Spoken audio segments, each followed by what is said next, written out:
Assalamu alaikum everyone, welcome to today's GMT update for Saturday 9th of July.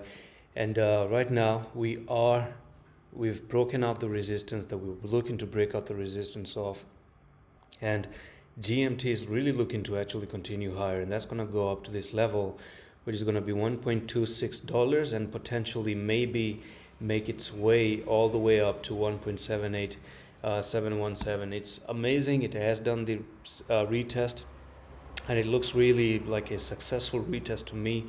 No shady stuff, no any doubt left for the retest, unless magic happens and you do come down and you start to take out this low here, 0.93. So if you do take out the $0.93, then this is not going to work out. That trade is going to be invalidated, and you're not going to see for GMT to continue higher. But at this point of time, you're looking for an uprise of nearly 23% to the upside, and even higher, maybe up here to the 73.55%, right?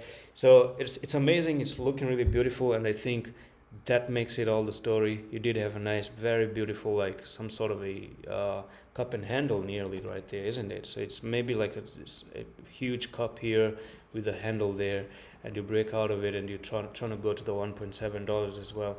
And that's it for this quick update, guys. I'm gonna see you in the next one. Allah Hafiz.